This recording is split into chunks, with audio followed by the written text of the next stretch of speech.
सावन महीना चल रहा है।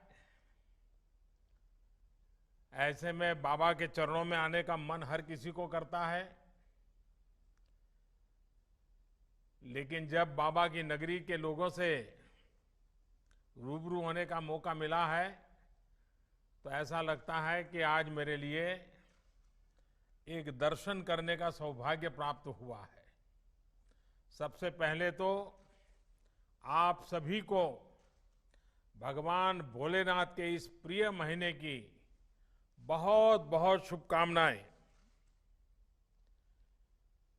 ये भगवान भोलेनाथ के ही आशीर्वाद है कि कोरोना के इस संकट काल में भी हमारी काशी उम्मीद से भरी हुई है, उत्साह से भरी हुई है।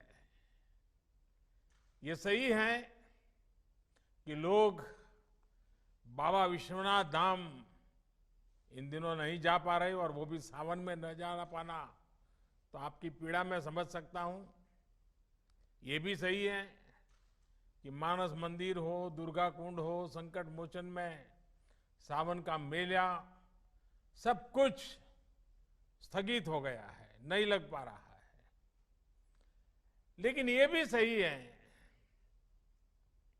कि इस अभूतपूर्व संकट के समय में और मेरी काशी, हमारी काशी ने इस अभूतपूर्व संकट का डटकर मुकाबला किया है। आज का ये कार्यक्रम भी तो इसी की एक कड़ी है। कितनी ही बड़ी आपदा क्यों न हो, किसी को काशी के लोगों की जीवटता का कोई मुकाबला नहीं कर सकता।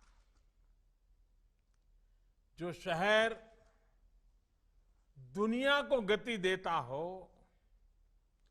उसको सामने कोरोना क्या चीज है, ये आपने दिखा दिया है। मुझे बताया गया है कि कोरोना के अब काशी की जो विशेषताएं हैं, इस कोरोना के कारण काशी में चाय की अड़ियां वो भी सुनी हो गई हैं, तो अब डिजिटल अड़ी शुरू हो गई है। अलग अलग क्षेत्र की विभूतियों ने अड़ी परंपरा को तो जीवंत किया है। यहां की जिस संगीत परंपरा को बिस्मिल्लाह खां जी, गिरिजा देवी जी, हीरालाल यादव जी जैसे महान साधकों ने समृद्ध किया, उसको आज काशी के सम्मानित कलाकार, नई पीढ़ी के कलाकार आगे बढ़ा रहे हैं। इस तरह के अनेक काम पिछले 3-4 महीने में काशी में निरंतर हुए हैं। इस दौरान भी मैं लगातार योगी जी से संपर्क में रहता था, सरकार के अलग अलग लोगों से संपर्क में रहता था। काशी से जो खबरें मेरे पास आती थी उसमें क्या करना, क्या नहीं करना, लगातार सबसे बात करता था। और आप में से भी कई लोग हैं, बनारस में कई लोगों से मैं रेगुलरली फोन पर बात करता था, सुख दुख पूछता था, जानकारियां लेता था, फीडबैक लिया करता था। और उसमें से कुछ इसी कार्यक्रम में भी मुझे पक्का भरोसा है कि आप बैठे होंगे जिनसे कभी मेरी फोन पे बात भी हुई होगी। संक्रमण को रोकने के लिए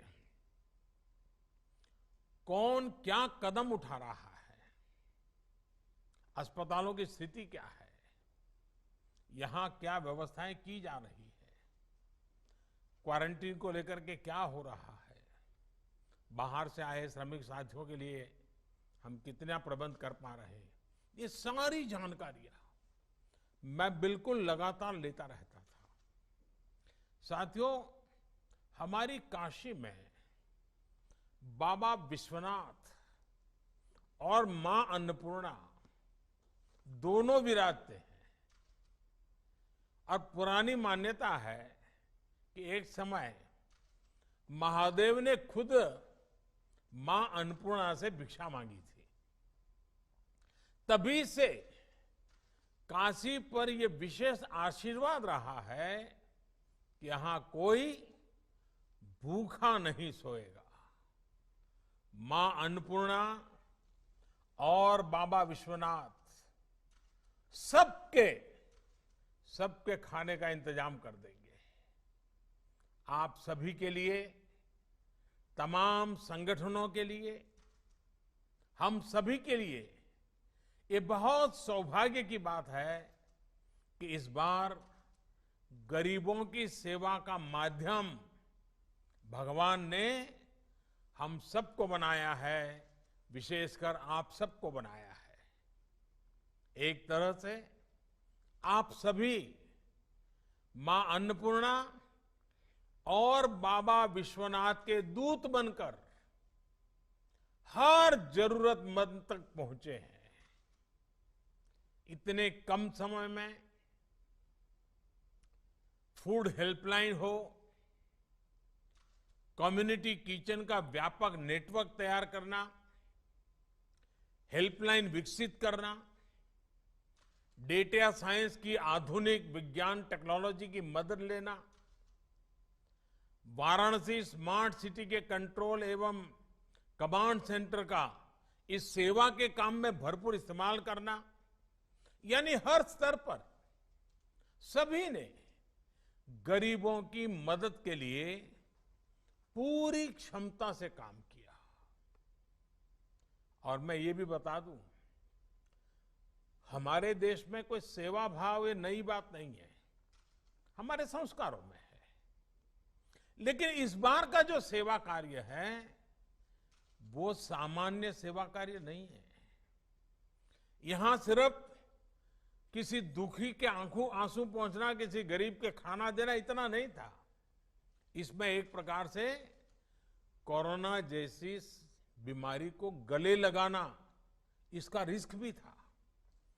कहीं ये कोरोना हमारे गले पड़ जाएगा तो, और इसलिए सेवा के साथ साथ त्याग और बलिदान की तैयारी का भाव भी था। और इसलिए हिंदुस्तान के हर कोने में जिन जिन लोगों ने इस कोरोना के संकट में काम किया है वो सामान्य काम नहीं है। सिर्फ अपनी जिम्मेवारी निभाई ऐसा नहीं है। एक भय था, एक डर था, एक संकट सामने था, और सामने जाना, स्वेच्छा से जाना, ये सेवा का एक नया रूप है जी। और मुझे बताया गया है कि जिला प्रशासन के पास भोजन बांटने के लिए अपनी गाड़ियां कम पड़ गई, तो डाक विभाग ने खाली पड़ी अपनी पोस्टल वैन इस काम में लगा दी। सोचिए, सरकारों की, प्रशासन की छवि तो यही रही है कि पहले हर काम को मना किया जाता है। ये तो मेरा डिपार्टमेंट है, तुम्हें कौन दूंगा, मुझे तो ये करना है, तुम क्यों ना होते हो, ये होता था। लेकिन यहां हमने देखा है कि आगे बढ़ करके एक दूसरे की मदद की गई। इसी एकजुटता, इसी सामूहिकता ने हमारी काशी को और भव्य बना दिया है। ऐसी मानवीय व्यवस्था के लिए यहां का प्रशासन हो, गायत्री परिवार रचनात्मक ट्रस्ट हो, राष्ट्रीय रोटी बैंक हो, भारत सेवाश्रम संघ हो, हमारे सिंधी समाज के भाई बहन हो, भगवान अवधूत राम कुष्ठ सेवा आश्रम, सर्वेश्वरी समूह हो, बैंकों से जुड़े लोग कोट पैंट टाई छोड़ करके गली मोहल्ले में गरीब के दरवाजे खड़े हो जाए, तमाम व्यापारी एसोसिएशंस। और हमारे अनवर जी तो कितना बढ़िया तरीके से, अनवर अहमद जी ने बताया, ऐसे कितने अनगिनत लोग। और मैं तो अभी सिर्फ 5-7 लोगों से बात कर पाया हूं, लेकिन ऐसे हजारों लोगों ने काशी के गौरव को बढ़ाया है। सैकड़ों संस्थाओं ने अपने आप को खपा दिया है। सबसे मैं बात नहीं कर पाया हूं, लेकिन मैं हर किसी के काम को आज नमन करता हूं। इसमें जुड़े हुए हर व्यक्ति को मैं प्रणाम करता हूं। और जब मैं आज आपसे बात कर रहा हूं, तब सिर्फ जानकारी नहीं ले रहा हूं, मैं आपसे प्रेरणा ले रहा हूं। अधिक काम करने के लिए आप जैसे लोगों ने इस संकट में काम किए, इनके आशीर्वाद ले रहा हूं। और मेरी प्रार्थना है कि बाबा और मां अन्नपूर्णामय आपको और सामर्थ्य दे और शक्ति दे।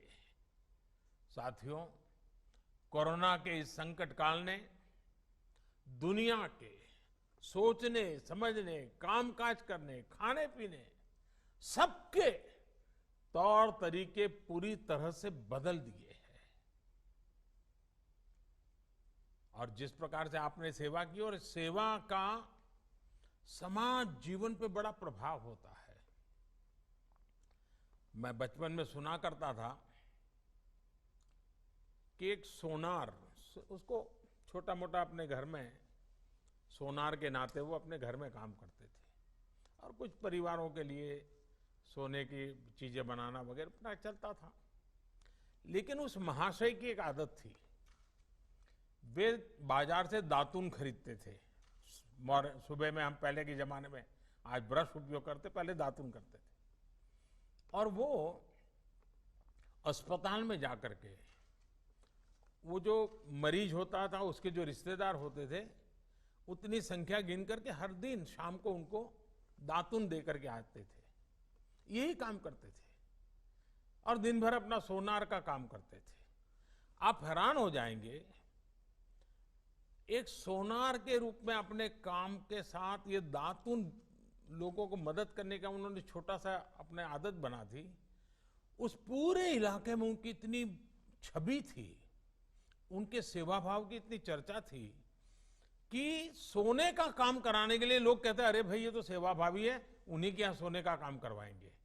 यानी करते थे वो सेवा, लेकिन अपने आप उनकी एक विश्वसनीयता बनी थी। उनके अपने के सोने के काम को हर परिवार के वो विश्वस्त व्यक्ति बन चुके थे। यानी हमारा समाज ऐसा है, सेवा भाव को सिर्फ कुछ पाया, कुछ मिला, उतने से नहीं, उससे भी बहुत अधिक भाव से देखता है। और जो सेवा लेता है वो भी मन में ठान लेता है कि जब मौका मिलेगा वो भी किसी की मदद करेगा। ये चक्र चलता रहता है और यही तो समाज को प्रेरणा देता है। आपने सुना होगा 100 साल पहले ऐसी ही भयानक महामारी हुई थी।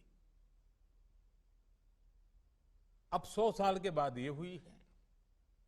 और कहते हैं कि तब भारत में इतनी जनसंख्या नहीं थी, कम लोग थे, लेकिन उस समय भी उस महामारी में दुनिया में जो सबसे ज्यादा लोग मर गए, उनमें से हमारा हिंदुस्तान भी था। करोड़ों लोग मर गए थे। और इसलिए जब इस बार महामारी आई तो सारी दुनिया भारत का नाम लेते ही उनको डर लगता था। उनको लगता था भाई 100 साल पहले भारत के कारण इतनी बड़ी बर्बादी हुई थी, भारत में इतने लोग मर गए थे, और आज भारत की इतनी आबादी है, इतनी चुनौतियां हैं। बड़े बड़े एक्सपर्ट ये कह रहे थे और भारत पर सवाल खड़ा करने लगे थे कि इस बार भी हालत बिगड़ जाएगा। लेकिन क्या स्थिति बने, आपने देखा होगा 23-24 करोड़ की आबादी वाले हमारा उत्तर प्रदेश, और उसके लिए तो लोगों को ढेर सारी कुशंकाएं भी थी कि ये कैसे बचेगा। कोई कहता था कि यूपी में गरीबी बहुत है, यहां बाहर काम करने गए श्रमिक कामगार साथी बहुत है, वो 2 गज की दूरी का पालन कैसे कर पाएंगे? वो कोरोना से नहीं तो भूख से मर जाएंगे। लेकिन आपके सहयोग ने, उत्तर प्रदेश के लोगों के परिश्रम ने, पराक्रम ने सारी आशंकाओं को ध्वस्त कर दिया। साथियों, ब्राजील जैसे बड़े देश में, जिसकी आबादी करीब 24 करोड़ है, वहां यानी उत्तर प्रदेश जितना ही बड़ा है, वहां कोरोना से 65,000 से ज्यादा लोगों की दुखद मृत्यु हुई है। 65,000। लेकिन उतनी ही आबादी वाले हमारे यूपी में करीब करीब 800 लोगों की मृत्यु कोरोना से हुई है। यानी यूपी में कोरोना से हजारों जिंदगियां, जिसकी मरने की संभावना दिखाई जाती थी, उसको बचाई गई है, बचा लिया गया है। आज स्थिति ये है कि उत्तर प्रदेश ने न सिर्फ संक्रमण की गति को काबू में किया हुआ है, बल्कि जिन्हें कोरोना हुआ है वो भी तेजी से रिकवर हो रहे, ठीक हो रहे हैं। और इसकी बहुत बड़ी वजह आप जैसे अनेक महानुभावों की जागरूकता, सेवा भाव, सक्रियता, आप जैसे सामाजिक, धार्मिक और परोपकारी संगठनों का ये जो सेवा भाव है, आपका ये जो संकल्प है, आपके संस्कार है, जिसने इस कठिन समय से कठिन दौर में समाज के हर व्यक्ति को कोरोना के खिलाफ लड़ाई लड़ने की ताकत दी है, बहुत बड़ी मदद की है। साथियों, हम तो काशीवासी हैं और कबीरदास जी ने कहा है, सेवक फल मांगे नहीं, सेव करे दिन रात। सेवा करने वाला सेवा का फल नहीं मांगता, दिन रात निस्वार्थ भाव से सेवा करता है। दूसरों की निस्वार्थ सेवा के हमारे यही संस्कार हैं जो इस मुश्किल समय में देशवासियों के काम आ रहे हैं। इसी भावना के साथ केंद्र सरकार ने भी निरंतर प्रयास किया है कि कोरोना काल के इस समय में सामान्य जन की पीड़ा को साझा किया जाए, उसको कम करने के लिए लगातार कोशिश की जाए। गरीब को राशन मिले, उसकी जेब में कुछ रुपये रहें, उसके पास रोजगार हो और वो अपने काम के लिए ऋण ले सके। इन सभी बातों पर ध्यान दिया है। साथियों, आज भारत में 80 करोड़ से ज्यादा लोगों को, यह आंकड़ा बहुत बड़ा है, 80 करोड़ से ज्यादा लोगों को मुफ्त राशन दिया जा रहा है। इसका बहुत बड़ा लाभ बनारस के भी गरीबों को, श्रमिकों को हो रहा है। आप कल्पना कर सकते हैं कि भारत अमेरिका से भी 2 गुनी आबादी से, यानी अमेरिका की जो टोटल जनसंख्या है उससे डबल लोगों को एक पैसा लिए बिना उनका भरण पोषण कर रहा है। और अब तो इस योजना को नवंबर अंत तक, यानी दीपावली और छठ पूजा यानी 30 नवंबर तक इसको बढ़ा दिया गया है। हमारी कोशिश यही है कि किसी गरीब को त्योहारों के समय में खाने पीने की कमी ना हो। खाने के साथ साथ लॉकडाउन के कारण गरीब को खाना पकाने के लिए ईंधन की दिक्कत ना हो, इसके लिए उज्ज्वला योजना के लाभार्थियों को पिछले 3 महीने से मुफ्त गैस सिलेंडर दिया जा रहा है। साथियों, गरीबों के जनधन खाते में हजारों करोड़ रुपए जमा कराना हो या फिर गरीबों के, श्रमिकों के रोजगार की चिंता, छोटे उद्योगों को, रेहड़ी ठेला लगाने वालों को आसान ऋण उपलब्ध कराना हो या खेती, पशुपालन, मछली पालन और दूसरे कामों के लिए ऐतिहासिक फैसले, और सरकार ने लगातार काम किया है। कुछ दिन पहले ही 20,000 करोड़ रुपए की मत्स्य संपदा योजना को भी मंजूरी दी गई है। इसका लाभ भी इस क्षेत्र के मछली पालकों को होगा।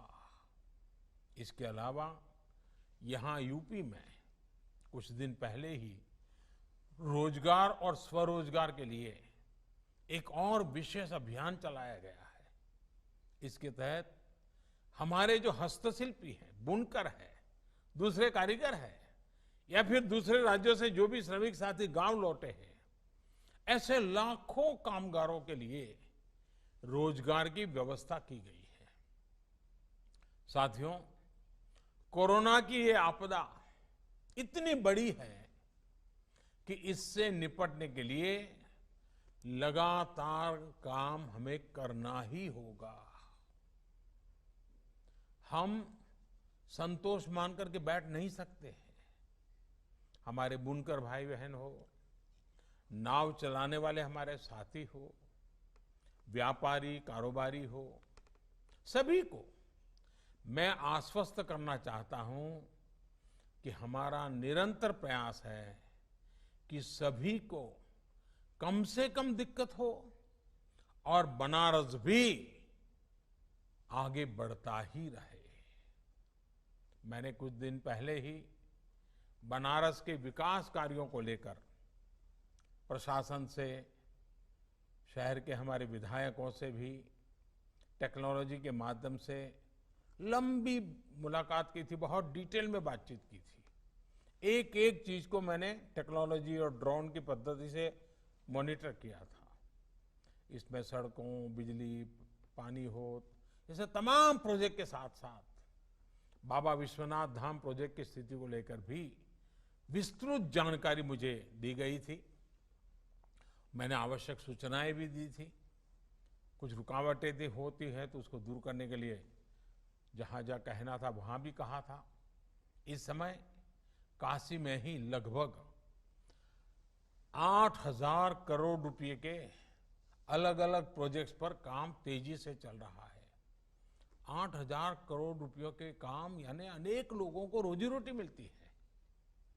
जब स्थितियां सामान्य होगी तो काशी में पुरानी रौनक भी उतनी ही तेजी से लौटेगी। इसके लिए हमें अभी से तैयारी भी करनी है और इसलिए ही टूरिज्म से जुड़े सभी प्रोजेक्ट्स जैसे cruise tourism, light and sound show, Dashashwamedh Ghat उसका पुनरुद्धार, गंगा आरती के लिए ऑडियो वीडियो स्क्रीन लगाने